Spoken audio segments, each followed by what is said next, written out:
जगत संसारे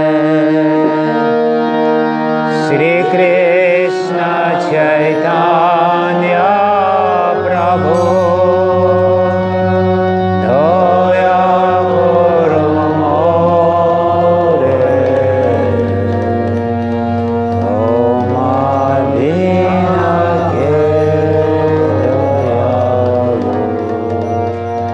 जगत संसारे श्री कृष्ण चैतन्य प्रभु दया करो मोरे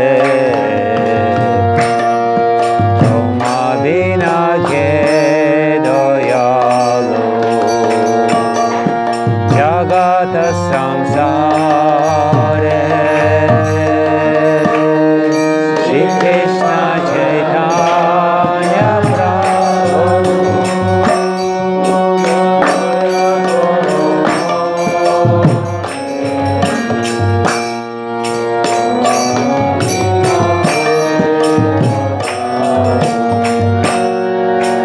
जगत संसारे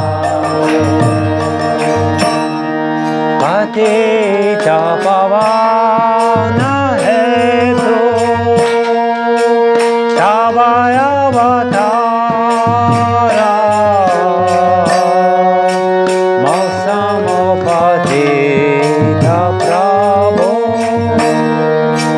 न पाइबे हार पतित पावन हेतु तव अवतार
Bhakti Advaita Gosai Tava Kripa Bhale Chaitanya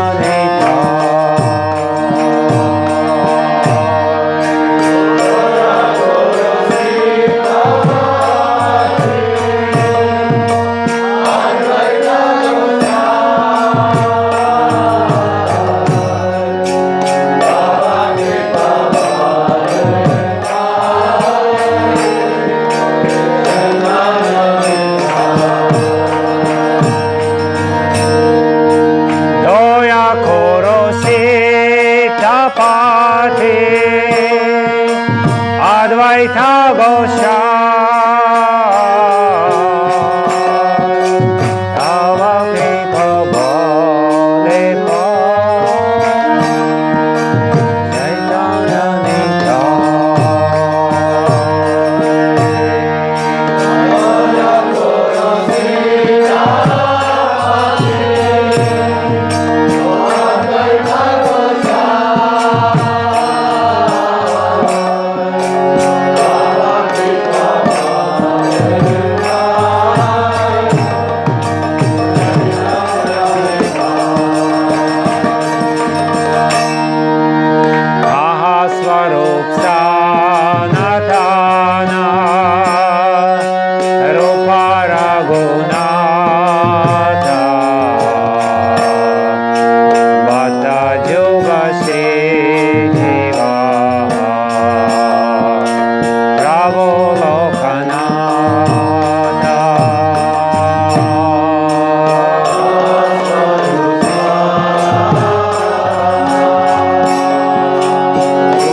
Hare Krishna, Krishna Krishna, Hare Hare, Hare Rama,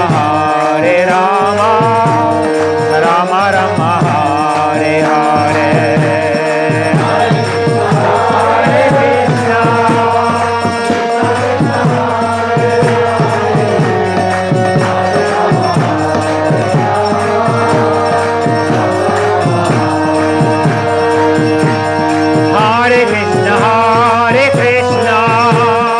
Krishna Krishna, Hare Hare, Hare Rama,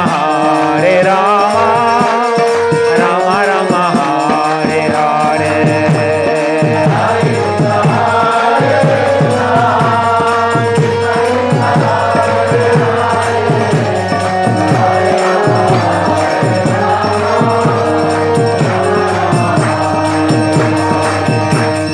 Radhe Radhe Govinda, Govinda Radhe, Radhe Radhe Govinda, Govinda Radhe.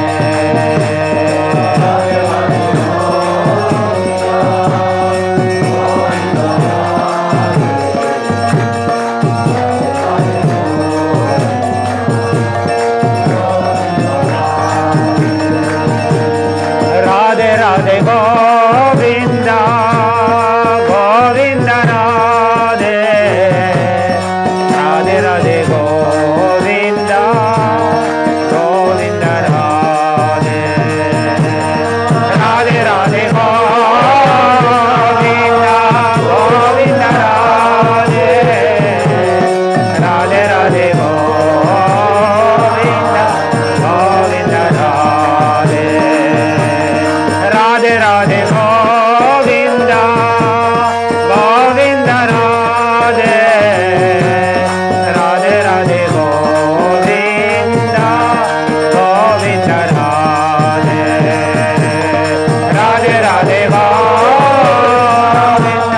Govinda Radhe, Radhe Radhe Govinda, Govinda Radhe.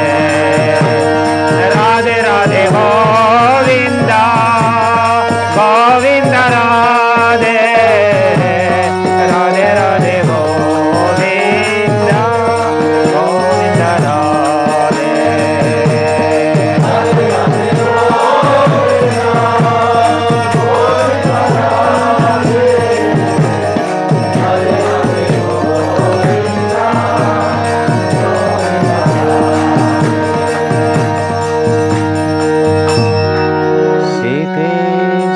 Chaitanya Prabhu, Daya Koro More, Toma Bina Ke Doyalu, Jagata Samsare, Shri Krishna Chaitanya Prabhu,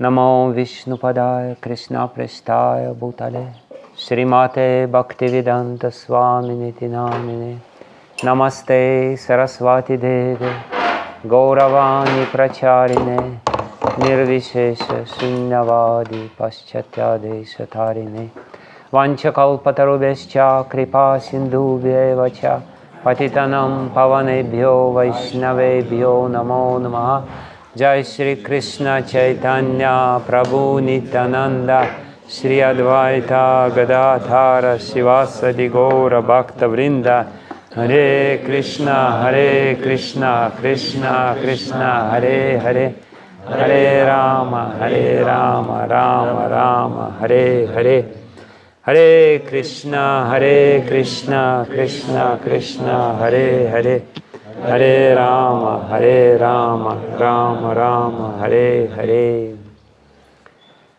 Yantah pravishya mama vacham imam prasuptam sanjeevayata kila shaktidara svadhamna anyamscha hasta charana shravana tvagadim pranannamo bhagavate purushaya tobhyam svasyastu vishwasya kala prasidatam dayantu bhutani shivam mitodiya manascha badram bhajata tadokshaje aveshyatam no matir apyahaitu ki.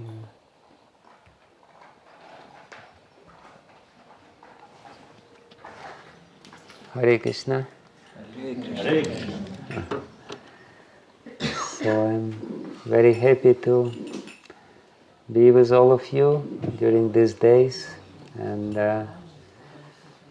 today is my last opportunity to speak in front of all of you.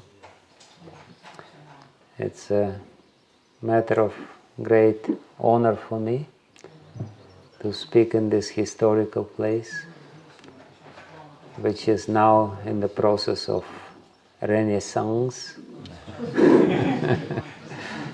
This is the place of renaissance, and we should follow the footsteps of renaissance giants and to revive this beautiful place very dear to Srila Prabhupada. And the topic which I was asked to speak about a little bit is the community building, which is of course a very important topic anywhere, because the Kali Yuga is the age of disunity. To have a community in the age of disunity is a very difficult challenge. It's hardly possible because people are disunited. Srila Prabhupada called this age as the age of quarrel and hypocrisy. And it's indeed like this. It's very difficult to unite on a deeper level because everyone is insecure. Everyone is trying to protect his independence. And we know this independence is a very big word in the modern society. Everyone is trying to be independent from everyone else. Prabhupada had one beautiful lecture which he delivered somewhere in Africa, where he says that instead of declaring our independence, like this famous Declaration of Independence, we should declare our dependence. That instead of Declaration of Independence, there should be a Declaration of Dependence. So it's actually 180 degrees opposite to what is going on in this material world, especially in this Kali, in this day and age of Kali. And therefore it's difficult, it's a challenge, but it's possible. Because we all know that on a deeper level, on a very deep level, we're all united. This understanding of our internal unity in relationship to God on a spiritual basis, and actually even in a material basis, we are united. We are dependent. All these talks about independence, it's just an empty talk. There is no material basis for independence. We cannot be independent. You know, if you're independent, then you should stop breathing. Because you're dependent on air. You know, how you can, you know, this is a little start of declaring your independence. Stop breathing, stop eating, and be independent. And try to survive. We're dependent on God, we are dependent on His resources, and we are dependent on other people. So the main idea of community is this unity, community. We have to have unity, and to have unity, first of all, we have to understand how in the material world people are trying to establish unity in the wrong way. As we know, everything in this material world can be divided according to the three modes of material nature. So there can be unity in the mode of ignorance. There can be some sort of unity in the mode of passion. And there can be unity in the mode of goodness. And the two first models are totally unacceptable for us. You know, the unity in the mode of ignorance in Tamagun is the attempt to artificially force people to become united. And the main motivation for this Tamagun, for Tamagunic unity, is fear. You know, there are societies which are united, quote unquote, because they have so much internal fear. If you are distinct, if you are different from others, you are in a very dangerous position. And in this society, this is authoritarian society. I have a lot of experience in living in such societies. You know, I'm speaking on my experience. So, you know, you're forced to be united. You're forced not to be distinct from others. You're forced to, you know, adjust to the whole mood, and it's very important and very peculiar for such kind of unity. It's always important to preach that we are living in surrounded by the enemies. So, because that instills the fear, and that helps you to establish some quasi-unity with other people, because we are so, you know, in a dangerous position. And sometimes this sort of technique is also adopted in some Vaishnava communities, unfortunately. We have seen this sort of communities which are unified on the basis of common enemy. You know, we will not, you know, name this community, but I've seen this, you know, I've seen this in different parts of the world, that, you know, and usually the notion here is that we are the best, we are, you know, and everyone else is envious of us, and everyone else is trying to somehow or other disunite us, and you know, anyway, so this is going on. So this is tamasic unity, unity based on fear, unity based on some sort of also, you know, usually when we preach this fear that everyone is against us, we also, you know, try to puff up our self-esteem, so to speak. You know, the superiority complex is usually being pumped out, you know, or prompted that we are superior than everyone else. You know, and we've seen it, you know, we're the best community, everyone else is, nobody knows what it is. So this is unacceptable, and this is actually cannot give you stability in your unity. You have to always, you know, instill the fear, and you have to always try to make sure that everyone is the same, and ultimately nobody is happy in such communities. The mode of passion is much more sophisticated. The motivation for the mode of passion is reward. If the motivation for the tamagun is fear, you're doing something because you're fearful of not doing this. The motivation for passion is reward.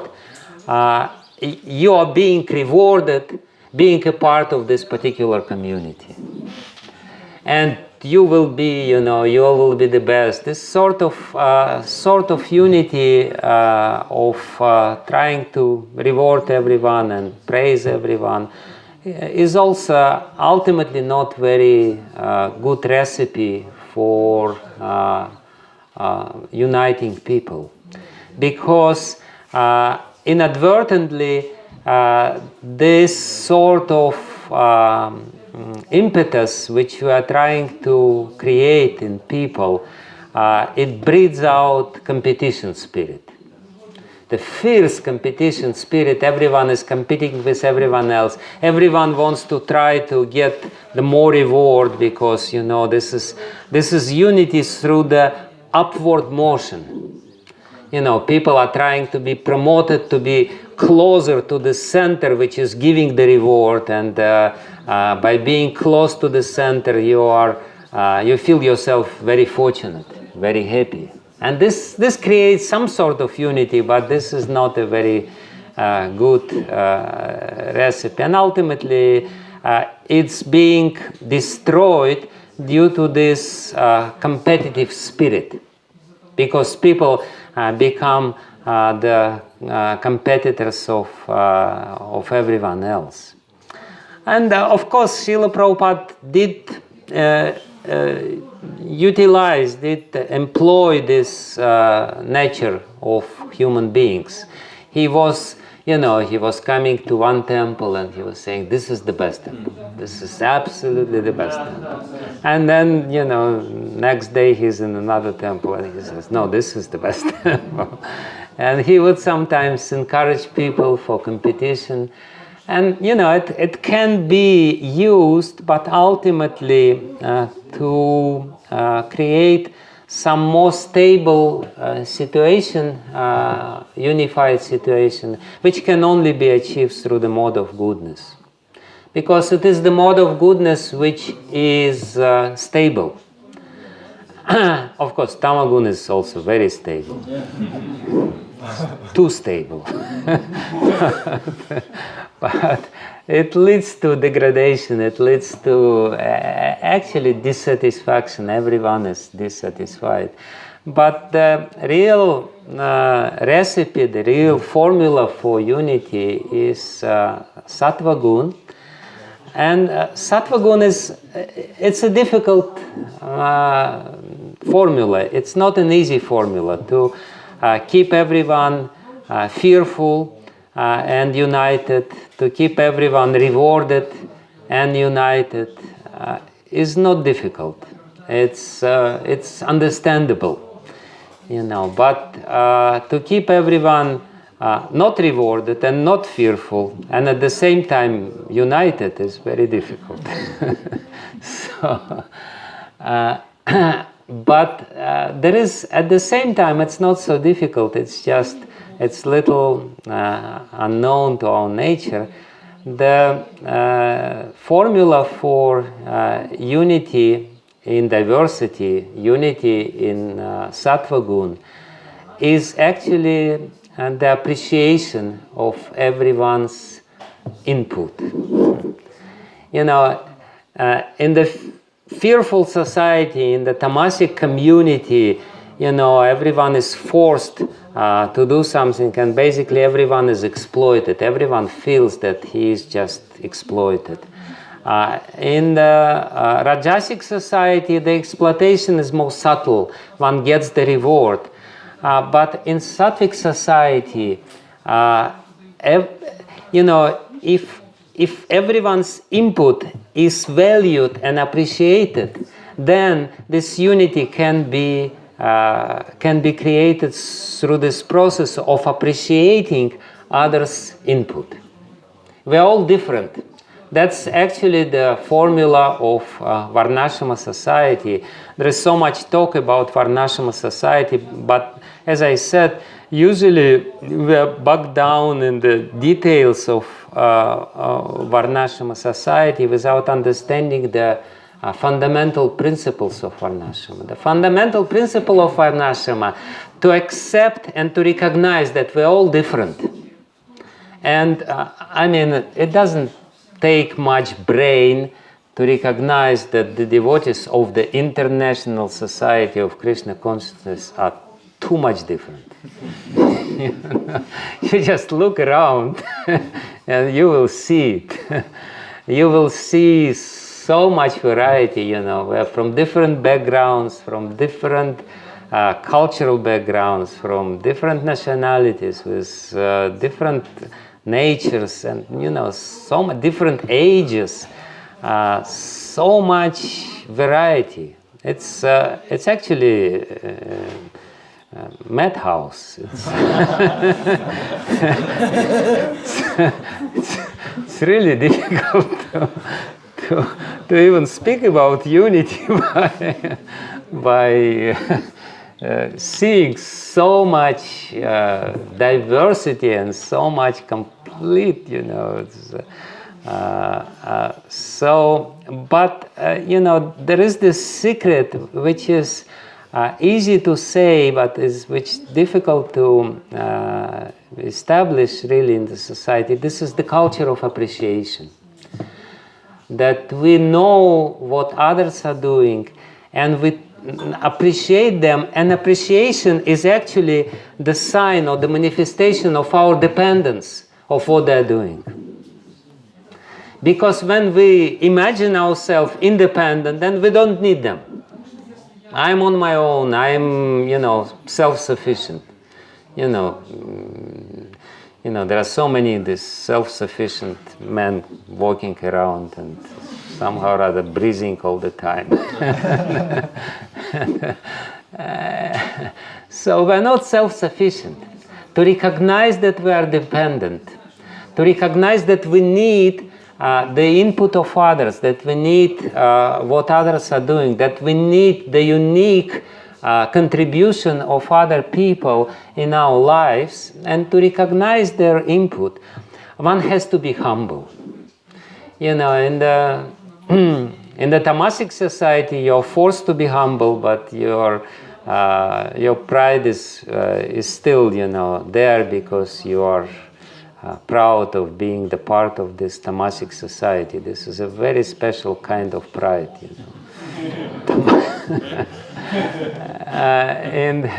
In the Rajasic society, you're also proud because you are achieving, you're the achiever. You are getting so much, you're the best, you're trying to, you're in this upward movement. But Sattva Gun requires humility and gratitude and appreciation of others, which is the same, is actually the synonym of humility. You cannot be grateful and not humble. Because pride means that you don't recognize that what others are doing. You are not, you're self-centered, you are in your own head. You only think about your greatness. And you don't need others. You need others to appreciate how great you are. That's, you really need others. But if they dare not to appreciate how great you are, then you don't need them. Who needs these useless people who cannot even recognize such a simple thing? So that's ridiculous. But if we understand that we are really dependent and that we need others to survive, to exist, then we will appreciate, and appreciation means gratitude, and gratitude should be expressed. It doesn't have to be expressed in a gross way. It's not that all the time we are saying, oh, thank you, Prabhu, for this and for that, for that. But there are so many ways to express our gratitude. So many more subtle and more even pleasing ways to express gratitude. Sometimes you can just, I remember once in a very critical time of my life, in a very critical day of my life, and it was probably one of the most horrible days in my life. There was one devotee, he just came to me, he just looked at me and touched my head. He didn't say anything. I felt so relieved just by his glance and him touching my hand by his hands. So there are ways of expressing gratitudes, but again, to express gratitudes, to have this feeling, this understanding how important other people are in my life, we have to be humble. We have to meditate on this, and actually, in our case, it's a sadhana.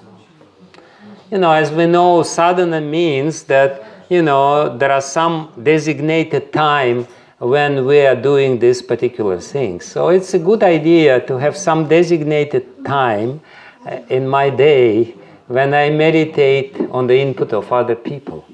And when this meditation is there, then it will find the external expression.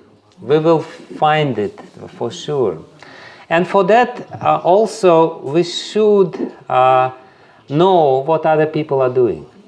Oftentimes we just don't know and we don't care what other people are doing. But when we know what other people are doing, and then our appreciation will just grow up many times. I remember Purnachandra Prabhu told once a story. Purnachandra Goswami, he was a Prabhu when he was telling this story. He told this story, I think, several times, that he was living in one community. And as usually, the villain in this community was the temple president. One doesn't have to have a brain to understand who is the bad guy. The bad guy are usually on the top. So he had so many claims and so many problems with this particular person, and he was looking externally, and he was always, he himself was saying this. I'm not saying it to deprecate him. He himself was describing this internal dynamic of his, and he had so much problems with him, and he was so agitated, and this and that. And then and then at one point, this particular devotee, Prabhupada's disciple actually, he decided to resign from this position of being the temple president. And Purnachandra Prabhu, Purnachandra Maharaj happened to come, somehow or other, just by accident, happened to come to the temple room when the devotees, other devotees, were saying something, saying thank you, basically, farewell, thank you to this particular temple president. And one after another, they were coming up and they were describing what he did to them, how much contribution he did in their life, how he helped them in this way and that way, very sincerely, sometimes emotionally. And Purnachandra Prabhu, it was the eye-opener for him. He said, I was living for years in this community, and I always had this strange, distorted vision of this personality, whereas he is doing this, and he is doing that, and he is helping this, and he is helping that. He is doing so much. And he said, by the end, I was in tears. I wanted to beg this devotee, please stay the temple president, don't leave. So much appreciation. But the point is that he didn't know. And sometimes, we don't want to know what other people are doing because we want to maintain our distorted vision of what they are. What is this saying, you call somebody a dog and hang him, or what is this? You create a distorted image of somebody in your mind, and then you filter out all the other information. Only this information which supports your distorted vision you allow to get in. All the faults are coming, and you don't know anything else. So to appreciate others, we should know, and because sometimes our pride does not allow us to know what others are doing, then it should be arranged in some way that people just hear what others are doing. And try to really understand how service of this particular person or that particular person is helping him to execute, basically live even in this society, in this community. So this is very important, because appreciation for the community, it's like living force. It's like prana. If there is no mutual appreciation in the community, there is no life in this community. It will be, all the processes in this community will be completely blocked due to the lack of appreciation. It's like in our body, the prana, the movements of the prana facilitate the functioning of all the organs of our body, and when the movements of the prana are blocked, then ultimately we will see all this decay and all these processes of deterioration within. So the same way, this appreciation and gratitude, if it's there, then there will be life in this society. And when other people would come to such society and feel that there is prana, we always love to be with people who have strong living force, because we, kind of suck out some of their prana. Nobody likes to be with somebody who's like this, because by being next to him, you yourself become like this.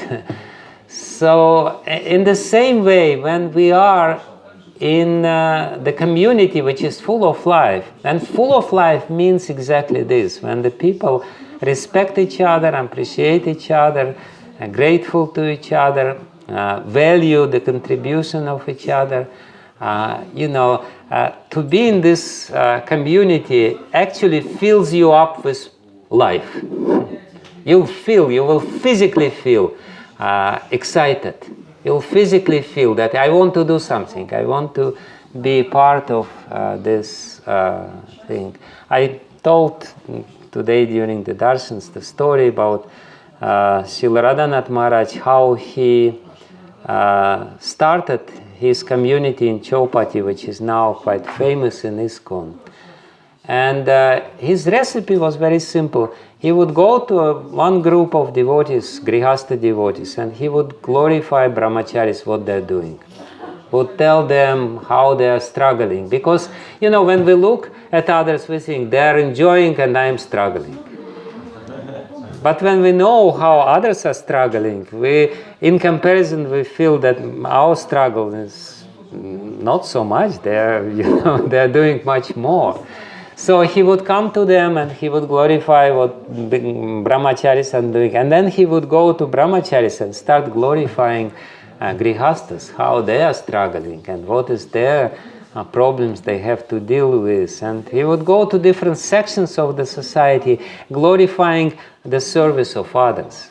And that would become a culture of this community. That appreciation has become the culture, and this culture actually creates very strong and very well-established society. So that's the unity in Sattva-gun. That's what Varnashama Dharma, Varnashama society is. Varnashama society means that everyone values the input of others, although he knows that I cannot do this. Whereas unfortunately, in the modern society, in the modern culture, we tend to devalue the contribution of others. Like kshatriyas, there is no kshatriyas in this day and age. I haven't seen one. And those who claim to be kshatriyas, they're the worst shudras. But those who have some sort of inclination, some sort of nature of kshatriya, the principle of Vedic society is that they very much respect the contribution of Brahmanas. But the modern so-called kshatriyas, they will just look at these useless guys in glasses who always study something, and they will say, it's completely useless. And these guys in glasses, they will look at this muscular people, and they will deprecate them, and they will joke at them and said, that they have more substance in their muscles than in their brain, and so this kind of dynamic is very common in the modern society, because we learned it in school. In school already there is this sort of thing. So the key of success is to know what others are doing and to really appreciate and to understand. I cannot do this, but it's so good that there is somebody who is studying Shastra for 8 hours a day, and then he can. I'm dependent on him, and this is the secret. And again. Because it will not happen spontaneously, because it will not happen on its own without any endeavor, it has to be established. This culture has to be established. And of course, the most important key for unity is to have one center. And we have Srila Prabhupada in the center, our deities are there in the center. And the recipe of this unity, of this sattvic unity, of this unity in goodness, is that everyone is working for the common center, not for himself, not to aggrandize oneself, but this sort of movement towards the center, when we are doing what we can do our best, and we're bringing it to the center as the expression of our gratitude. We're all grateful to Srila Prabhupada. He saved us. My imagination fails when I try to project what I would be if I would not become a devotee. It completely fails. I cannot imagine what I would be. I would be, I don't know. So, but, Prabhupada gave us so much. Prabhupada gave us this very elevated principles of life. Prabhupada gave us these books. Prabhupada gave us deities. Prabhupada gave us this temple.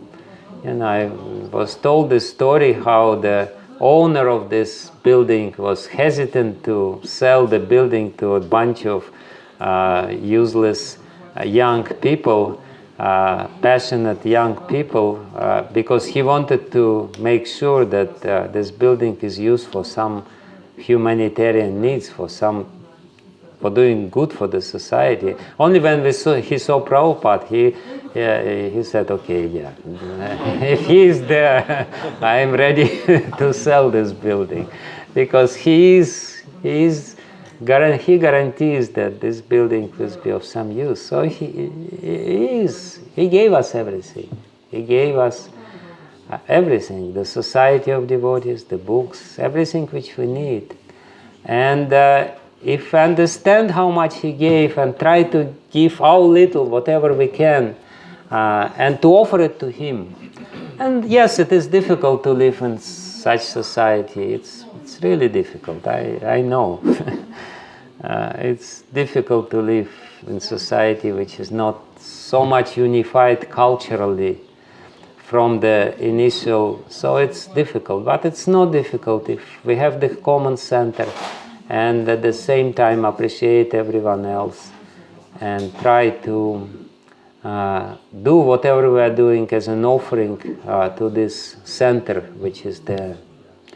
So that's the formula of unity in Sattva Gun, unity in diversity, unity which is not forced and it's not artificial, which is based on our innate propensity to serve, to give.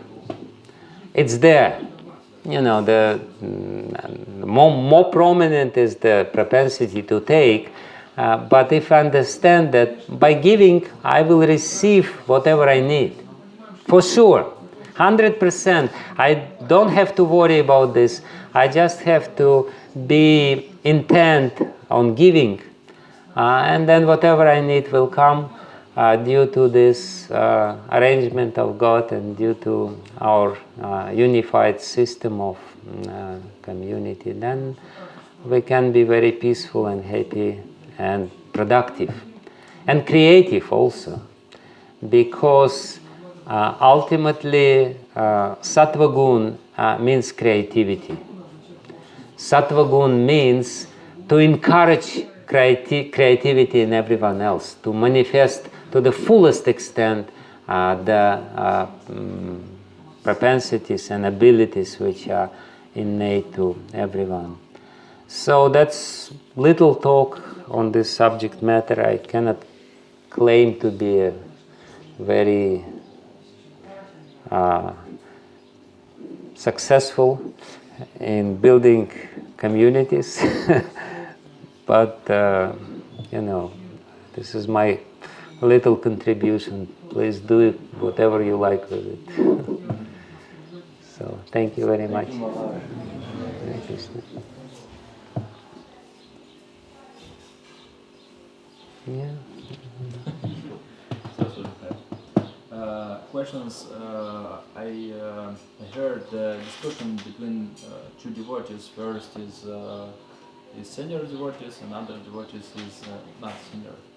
And this devotee said the senior devotee will be good to appreciate everyone inputs in society. Okay. And another senior devotee said this is not okay because the person will be proud. Please comment this.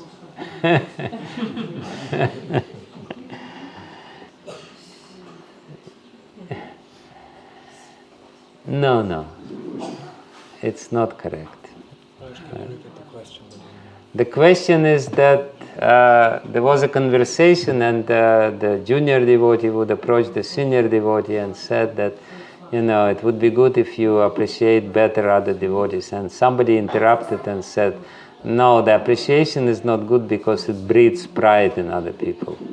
So you shouldn't appreciate in the fear that they would become even more proud than they already are. No. Of course, perhaps there are toxic ways of expressing appreciation which will inflate pride. But this is not appreciation, this is flattery. Flattery is the manipulation mechanism, special mechanism, which is there to inflate your pride, and by inflating your pride, forcing you or making you do whatever the flatterer wants you to do. So that's not good. When I'm talking about appreciation, we have to be very clear that there is appreciation and there is flattery. Appreciation, if it's coming from the heart, it actually, because it's coming from the humble heart, with this appreciation, the humility also enters in your heart, in the heart of who is being appreciated. If you are just, pumping up his pride by saying something which is false, which you don't even feel, but just doing it mechanically, then yes, the person will become more proud. But if you do it genuinely with so much humility, you say appreciation, and you hear this appreciation from a person who is much more elevated than yourself, and at the same time he is so generous in expressing his appreciation, you become humble, and you say, I don't deserve this appreciation. This is, and so it's not that, actually, after proper appreciation, you return more humble. You feel that I probably should do better. He's seeing something which I'm not really doing, and but I probably should start doing this, what he's seeing in me. So, yes, Mati. So, Maharaj, could you talk about the importance of open, kind, and honest communication, and how it can be cultivated on a community level? Open and honest communication basically means, it's simple. You don't want anything to do, you don't want to exploit this person. The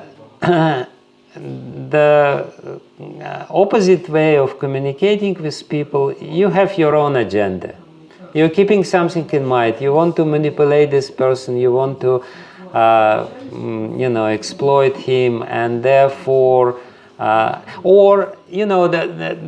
exploitation can be very subtle. You just want him to praise you, and therefore you communicate in a certain way so that it would invoke the praise from this particular person. So in any case, this sort of communication implies that you want to force another person to do something which he does not necessarily want to do, and which is not within his interest.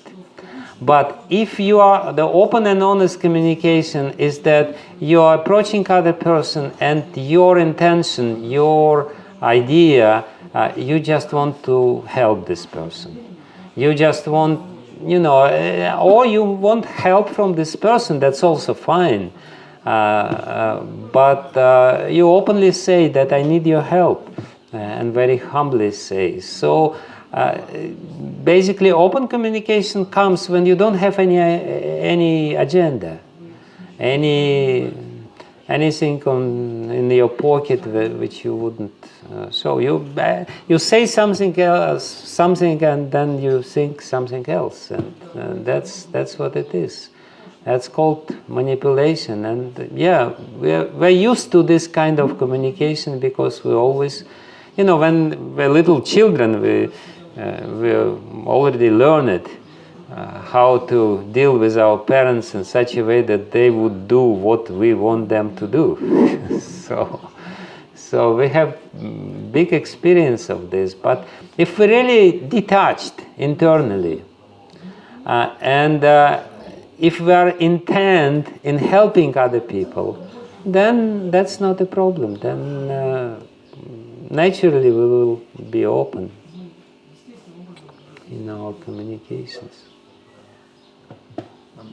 Guru Maharaj, once in a lecture on a similar topic, you mentioned that there are 2 points which a community can be built upon. The first one is trust, and the second one is Krishna Katha in the center. And I remember the first point, trust, while reading from Bhakti Maharaj on Spiritual Warrior, Part 3. He's saying true management is 20% technique and 80% relationship. So often in our societies we are very much occupied in the technique, but what are the like tangible ways to fill this 80% of relationship among us? And trust. What was the question? The question is that the trust is very essential for the community. It's a foundation. We should trust other people. The mistrust will destroy the community spirit. And Bhakti Tirtha Maharaj, in relation to the management, he said that the successful management in our community is 80% relationship, 20% technique. So the question was how to establish this relationship, or what is that? Yeah, basically that's what I said. Trust, mistrust is a phenomenon when you feel cheated and exploited. As soon as you feel exploited, cheated, then you lose trust. But if you feel empowered, if you feel that somebody is for you, not for himself, if you feel that in a relationship, somebody enters into relationship, but his purpose in entering relationship is to take something from you, is to extract something from you, is to exploit you, then ultimately this sort of relationship will be destroyed, inevitably. It will be destroyed. Because for some time you can exploit somebody, but then it will fall flat. It will be big flop.